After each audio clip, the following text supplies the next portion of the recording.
Thanks very much for staying with us. Time now for Eye on Africa with me, Georgia Calvin-Smith. Tonight, police and protesters pelt each other with stones and demonstrating students face rubber bullets in Johannesburg's Wits University. This as tensions over South Africa's student fees continue to rise. Also, after a violent start to the week, the streets of Kinshasa are now calmer, but political turmoil continues to bubble not far from beneath the surface in DR Congo over the question of whether President Kabila is trying to stay on in power longer than he's meant to. And Somali demonstrators take to the streets with some harsh words for Kenya. The two countries are locked in a territorial dispute over some potentially lucrative waters in the Indian Ocean. But first, in a second day of clashes sparked by plans to raise student fees next year, South African police fired rubber bullets and stun grenades at demonstrators at Wits University in Johannesburg, and both sides pelted each other with stones. The violence was sparked by the government's announcement this week that tuition fees could be hiked by up to 8%. That's well above the rate of inflation and has infuriated campaigners whose rallies last year managed to get authorities to freeze 2016 fees. Demonstrators say that the rises are forcing poorer, often black pupils out of education. Dr. Kelly Gillespie works at the Department of Anthropology at Wits, and she spent the day amongst some of the protests there. She spoke to me a little earlier. We're very disappointed by what's going on at the moment at Wits University. It feels a little bit like a police state. The university management has deployed, asked for dozens of police vehicles and police to be deployed at university, and the situation is extremely tense and difficult.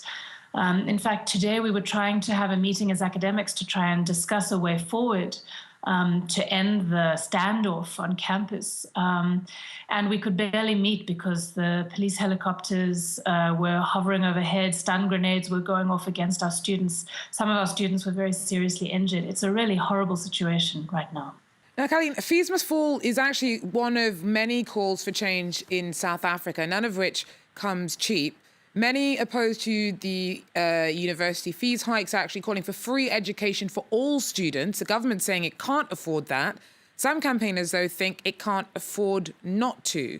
Can you tell us a little bit more about their reasoning? Mm-hmm.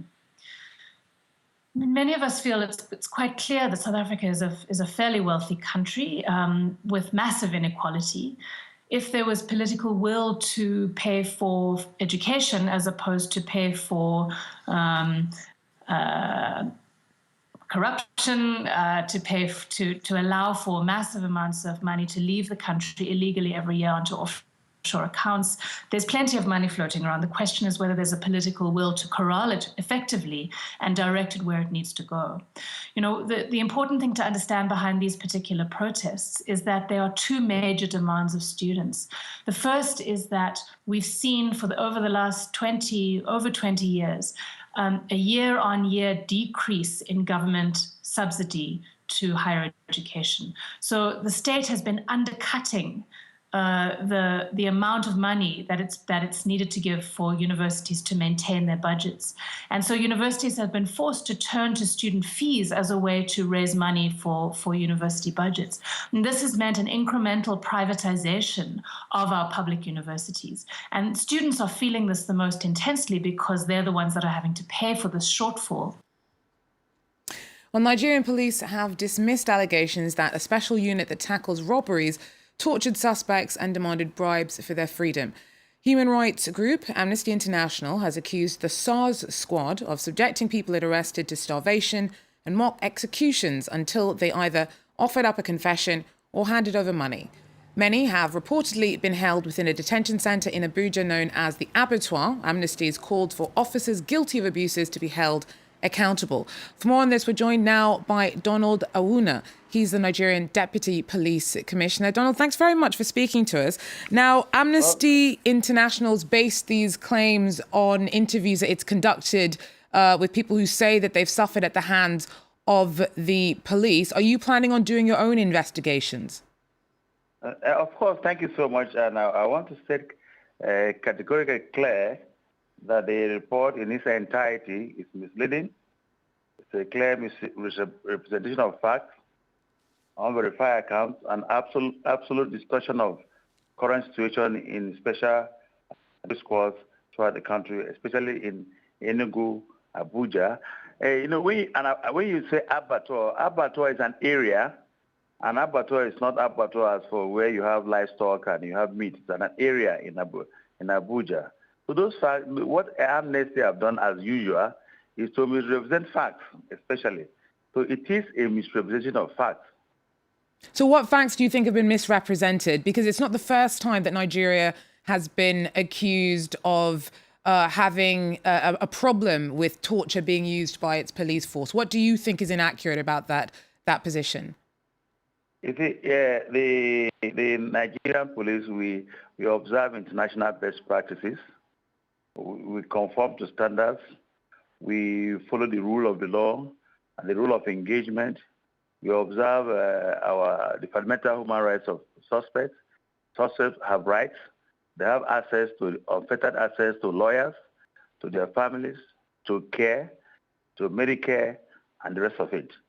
And so, I think, sorry to interrupt you, Donald, but how do you account for the number of people that year after year come forward with stories of having suffered at the hands of the police in one way or the other? You're saying Nigerian police adhere to international standards. That may be all well and good, but from the point of view that people dealing with them face to face, it seems that there is some problem. You see, that is Amnesty International report. But we open ourselves, we open our detention facility to Amnesty International. They had access to the cells. They investigated. We agreed that we should come to a roundtable discussion to verify facts.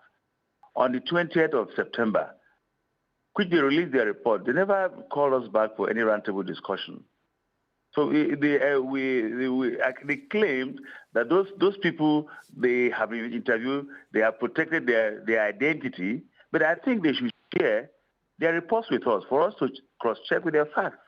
Donald, they did not do that. Donald Yes. Awuna, thank you very much for making the time to speak to us. Unfortunately, that's all we have time for. We're going to have to leave it there. Donald Awuna, the Nigerian Deputy Police Commissioner there.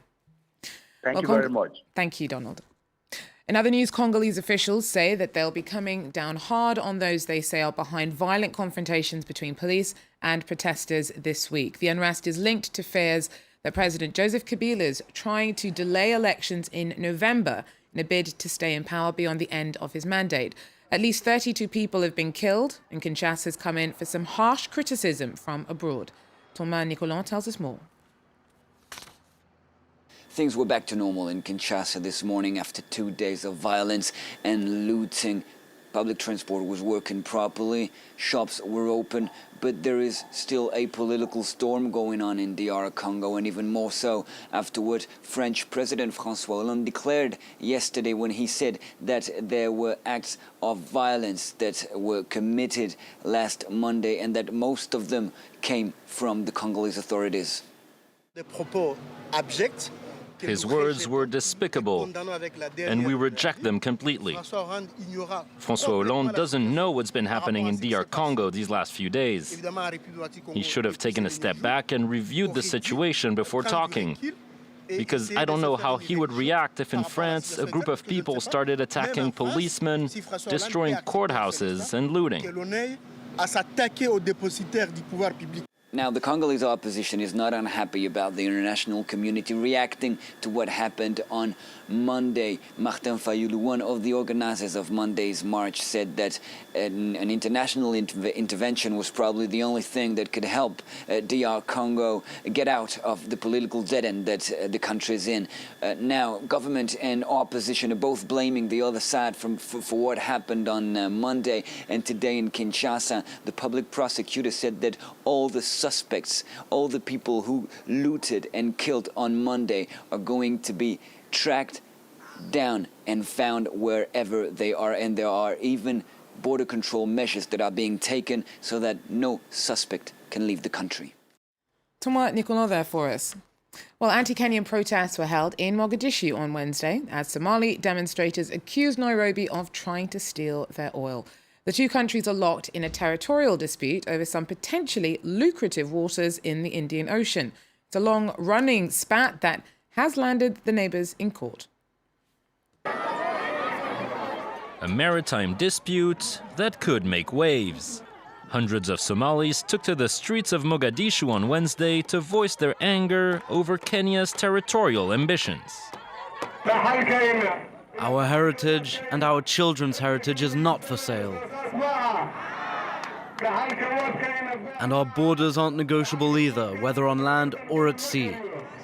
At the heart of the dispute, a 100,000 square kilometers oil and gas reserve in the Indian Ocean, which both countries claim belongs to them.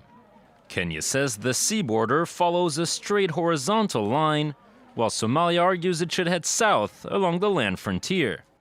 After exhausting diplomatic options, Mogadishu turned to the International Court of Justice in 2014. The first hearings were held on Monday in a tense atmosphere. Somalia would have the court believe that during all these years, Kenya has been scheming to take advantage of its neighbor to steal its sea and oil. Such accusations are absurd and they are hurtful. The two countries signed a bilateral accord in 2009 in which they agreed to solve the disputes by diplomatic means. Referring to this deal, Nairobi has so far refused to recognize the ICJ's authority in the case. Well, that's it for Eye on Africa for now. Thanks very much for joining us. Please do so again if you can. Take care.